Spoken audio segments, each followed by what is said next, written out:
Hello and welcome to another God Sized Hobbies episode of God Sized Stories. We're very blessed. We have Carter with us today. Carter, tell us about yourself. Greetings, everyone. I am a broadcaster on the website called twitch.tv. Now, for those of you who do not already know what Twitch is, imagine YouTube, but it's much more focused on interactions that the person who's making the video has with everyone who's watching. This is all in real time, and there's hundreds, if not thousands, of broadcasters on Twitch, and every single one of them does things just a little bit differently. On my end, I get in character as A very squeaky voiced character represented on screen by a small little bunny. and I broadcast myself playing a wide variety of games, some of which encourages the participation of rather emotionally charged topics, which then leads to some very deep discussion, rabbit holes, if you will. And often I find that's what gets the community to talk more freely and more honestly, because there's no fear of censorship where I am. We talk about faith, we talk about politics, we talk about facing death, we talk about last minute regrets or things that we wish we'd done better. And it tends to strip away a lot of the protection that the internet would otherwise afford the people behind the screen, the faceless people behind the screen.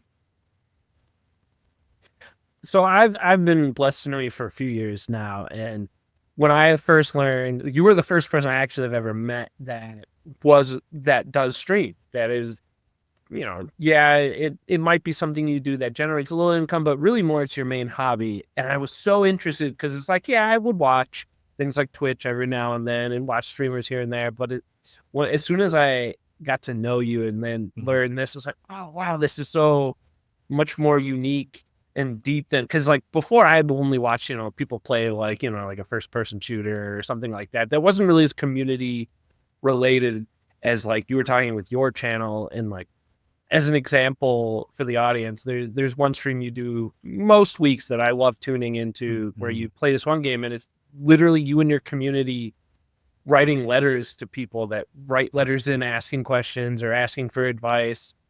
And it's such a beautifully unique thing that is both like a way for you to serve people, but also serves you and is also a hobby.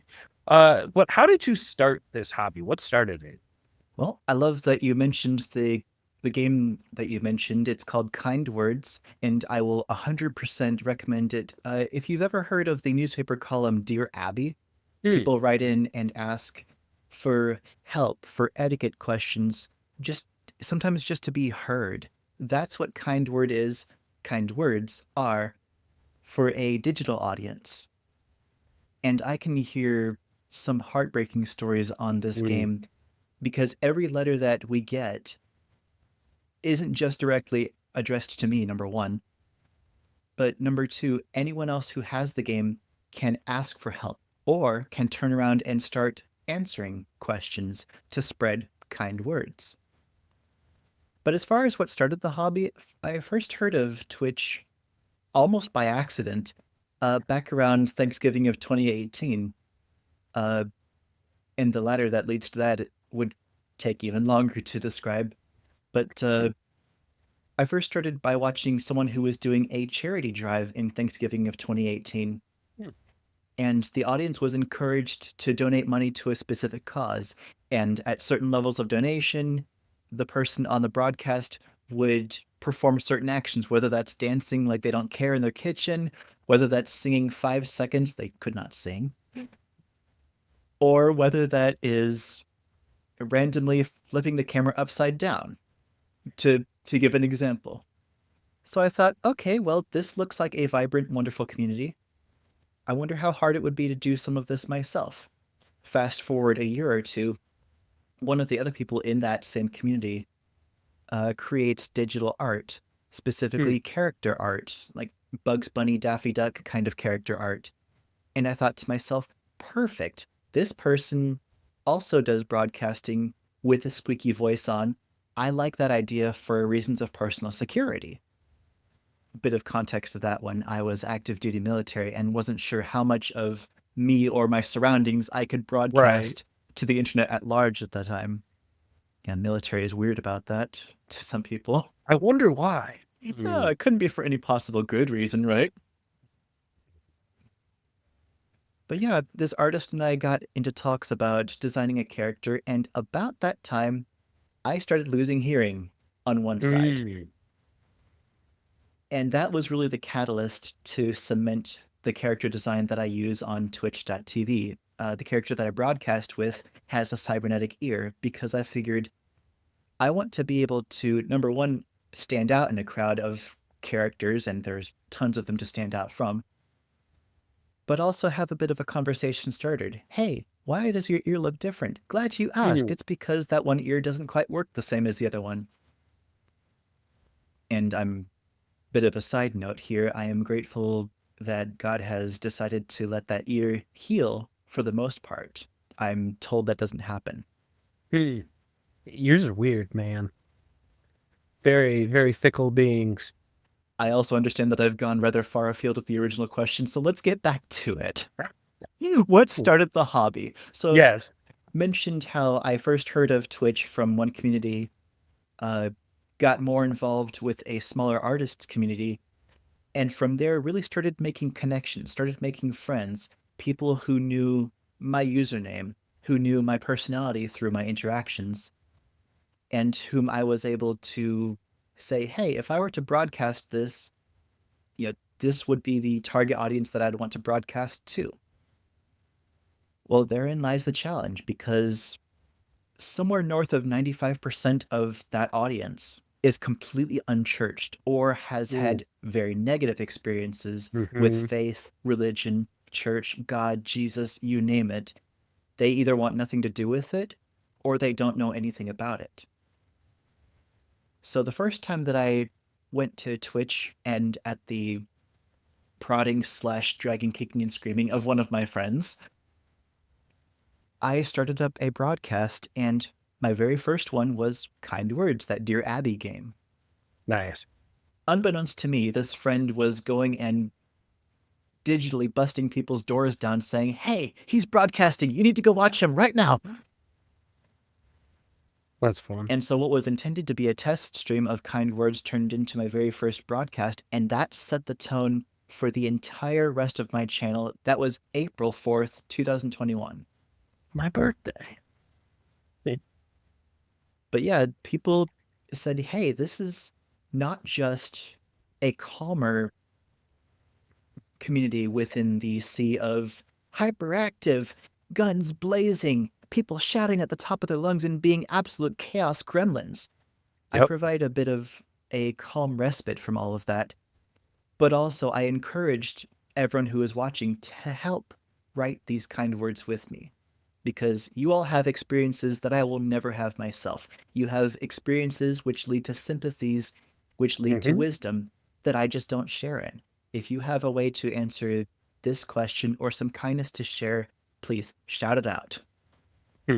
And that's been a mainstay of the community ever since. It really has. And as I said, it's nice to tune into those. And like you said this back at near the start too, about how like it's a really chill, just conversation type community where people come from all sorts of different backgrounds and hang-ups, and you can be you can be Carter with your life and your faith and be open.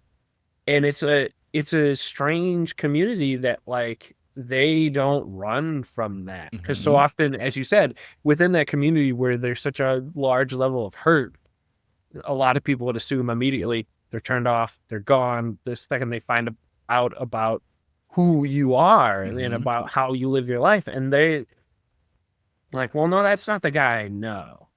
And it just shows the power of just how we can be loving like Christ and in a community. And I guess I'll save some of this stuff too, because that's going to come up, I guess, in a question later. So trust me, I want to talk more about this, but yes, for the sake of time, let's keep going. We'll get to that then. We'll ask one of the more intriguing questions for these episodes is, how does God provide rest through this hobby?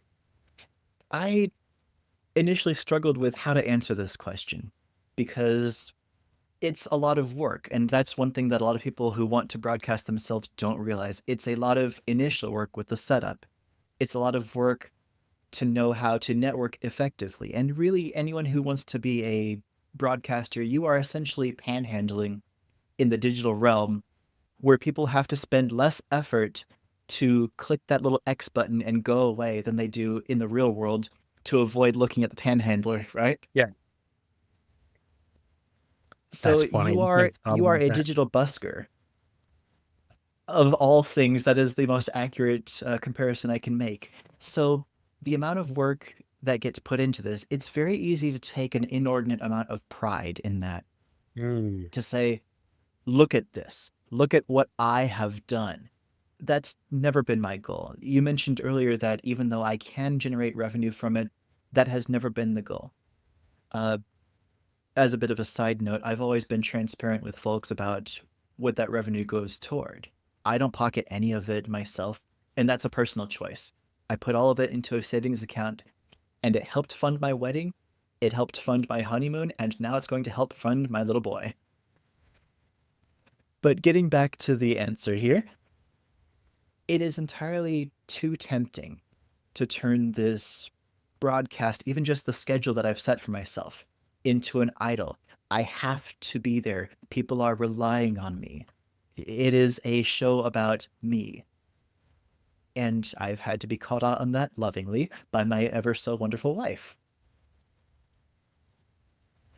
But Point. ultimately, what what we can use for good, yes, can be turned into an idol, but let's also focus on the good that it provides. It does provide a sense of catharsis Mm. because it focuses my efforts on something that's not talking about me, my life, my experiences. It forces me to invest in my community. I'll be looking here at this screen, focusing on whatever I'm doing to entertain everyone else, look over at the other screen real quick, and I see people talking about an entirely different topic. Okay, put the pause on that one. Hi, how are you all doing? Oh, I'm so Yeah. sorry to hear that you're going through that right now. Oh my goodness, you don't know what you're going to eat today. I'm sorry that your bike got a flat tire. The list goes on, and as I'm saying these things, people's names pop up. These are real people, Hmm. and as you said before, they are vulnerable in this community because they can afford to be. Hmm. I've encouraged that, and I've let people know, both subtly and outright, exactly why I believe and act the way that I do. And I will tell people, not everyone has great experiences with people who believe what I do. And for that, I can only say I am so sorry that they don't represent the faith the greatest. I just ask Hmm. that you give me a chance to be different. And I would say you are very good at extending that bridge. You're going to stop before I blush. Well, how have you grown then, personally or spiritually through this hobby? Well, personally, I've actually shrunk, but that's not the answer you wanted to hear. No, that one I can thank my wife for. She makes the best meals that are actually good for me. There you go. Back to topic, though. Oh, goodness.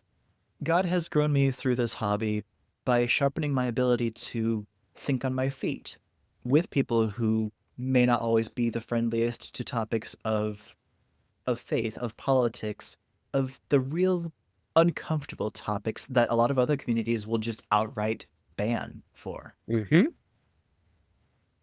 And when it comes to speaking with non-believers, I can tell you off the top of my head, I have at least a few people in my community who are in a same-sex relationship and or marriage. I have people who believe that they are the opposite gender from which they were born. I have people who were severely abused by the faith growing up.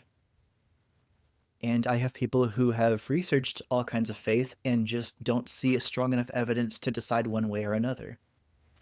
To be able to bring all of these together under one umbrella and say, yes, I'm really glad that you're here. You make a difference in my Mm. life just by being you. And I like you the way that you are. Yes, that's a Mr. Rogers quote, and no, I'm not sorry for quoting it. He's a great man. That's great. Well, and that's wonderful because we keep tiptoeing about around it. We're gonna go right into it though. This is the final, most important question: is how does God provide you opportunities for either fellowship or outreach through streaming? Mm-hmm. And you're right, we have kind of tiptoed around the outreach part of it. I will say I didn't get into streaming as a way to do outreach, but it is where God placed me. It is where He brought people to me. Mm-hmm. And I'm a little bit, I don't know if you could say more comfortable, but When I put on this voice and I create the things that make people smile, because I gotta admit, this voice is kind of cute, it gets people a little bit off kilter. It helps them believe that they are immersing in a world that's a bit different from reality. and that breaks down walls. Mm-hmm. That breaks down walls that otherwise they're a little bit on guard with. Because people can hear judgment. People can hear the hesitancy that comes with not knowing what to say. Mm. And I will outright admit, I don't know enough on a certain topic to speak intelligently, but I will do my darndest. Number one, if you will give me the opportunity to go research an answer for you, I will do that and I'll get back to you. Number two, I will at the very least do you the honor of hearing you out. Far too many people have never been reached like that. I think that is really where the biggest opportunity for someone like me lies, is just let me open up my ears and hear where the world hurts, and from there decide how I can fit. Because, like, as well too, I had the joy of being at your wedding, and so much of your community was there. I forgot so to much say of that, your, yeah, and so much of your wedding. I'll let you, because you'll say it better because it was your wedding. Go into like the whole heart behind your wedding and all that.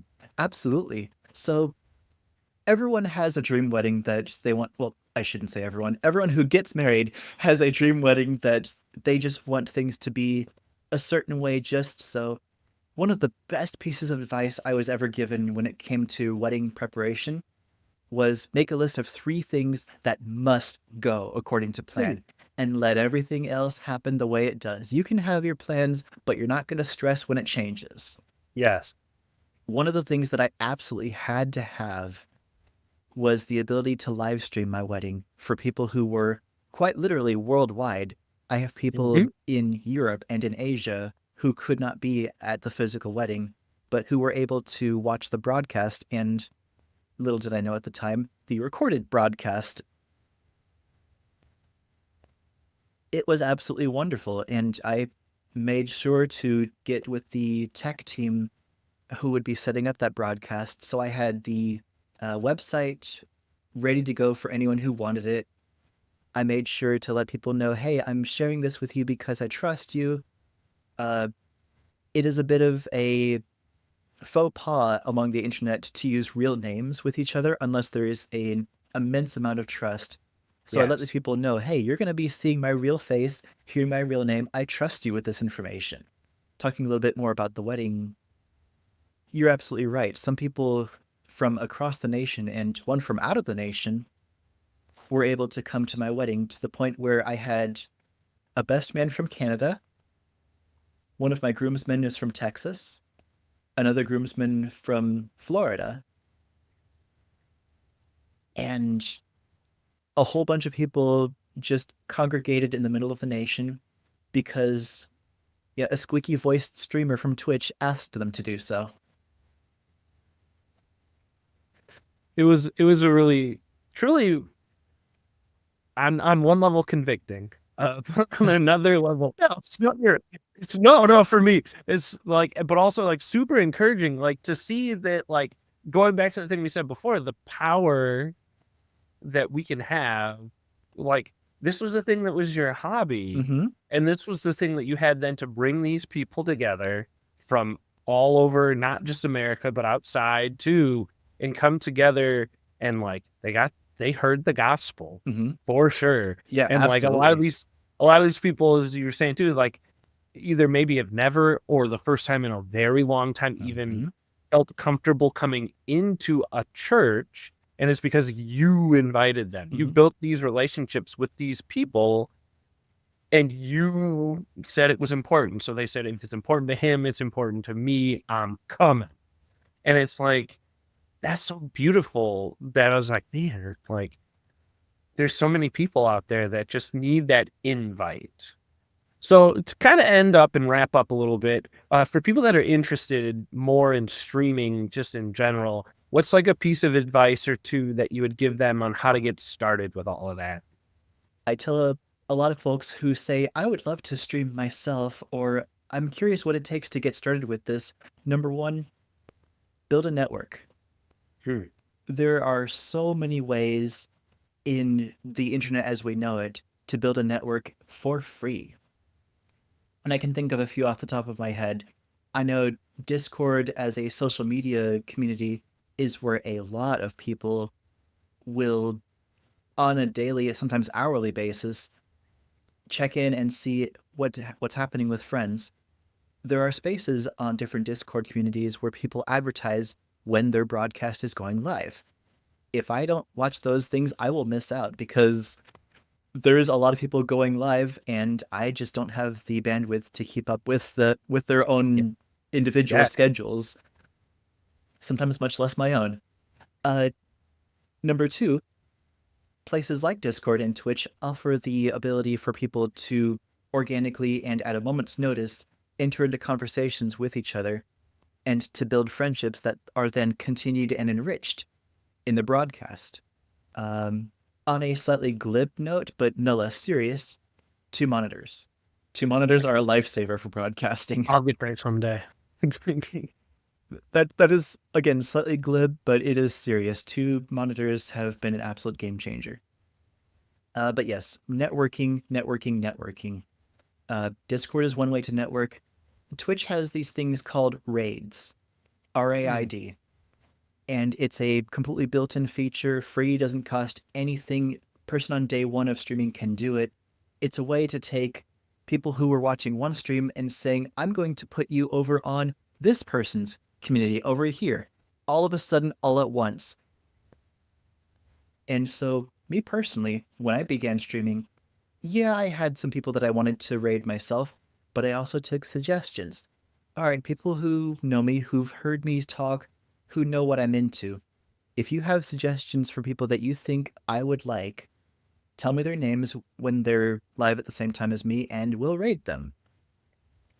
And in that way, networks and communities just organically grow like a series of concentric circles. That's not the right word, like a series of overlapping circles. There you go. Yeah, so those are always fun. I always enjoy being in yours. And then, like, honestly, probably half the people in my followed list are people that I've just followed along with your stream to another and be like, oh, that's an interesting person. Sure, why not? I'll follow this person, check back in. And even some of those people, like, it's funny how you say, like, how these things grow, because some of them, even it's like on my own, I'll go back and I'll continue conversations with them, and you just start to build this community with them that wasn't there before. And yeah, it started as you were the bridge connecting me to this person, but now I've known them, and I was like, oh yeah. I was sitting like, how did I meet that person? I was like, oh yeah, it was probably That is a wonderful way to rekindle perhaps some old connections that have faded a little bit. Because I'll tell you, some of the people that I count among my inner circle now with broadcasting, I met through that web of, oh yeah, I connected to this artist who rated this person, and you're a moderator for them. Yeah. Oh, the webs we weave. Mm-hmm. Yeah, that's my biggest advice for anyone who wants to get into broadcasting. Learn networking, preferably free networking, and really second monitor if at all possible. To end our time then, Carter, for those that might be interested, well, we've piqued their interest into your specific stream and what you do over in your community. Where would they find you? How would they get connected deeper? And I understand that we can put a link for it in the description of wherever this is posted, but the URL is quite simple, twitch.tv/carrottop. The carrot is spelled a bit weird. I will tell you this right now, I did not know that the comedian existed when I chose that username, despite what people think. No, I had no clue who he was or that he existed. It's always a fun conversation to have. That's fair. So you didn't know of the big buff red-headed prop comic? Yeah, exactly. That's great. Well, Carter, thank you for so many things. First of all, for being a friend, for being a brother, for like, over the last few years, I've gotten to know you more and more. It's like learning how wonderfully unique every person is, and as I've gotten to know you more and like peel back the different layers of who you are, it's just been such an interesting, wonderful treat to get to know you Mm. in so many different ways. But thank you for being passionate with every area of your life. Like, God comes through no matter what you're doing, whether it's your hobbies, whether it's your work, whether it's just you worshiping up there on church, whether it's you just serving. Wherever I see you, I see Christ exploding from you. It's like Thank it's every part you. of your life. And I'm blessed to have you and to be able to call you brother as well as, a friend. Ditto. So thank you for all of that. Absolutely. Well, thank you once again for everything. And audience, thank you as always for listening. I couldn't do this without you. Goodbye.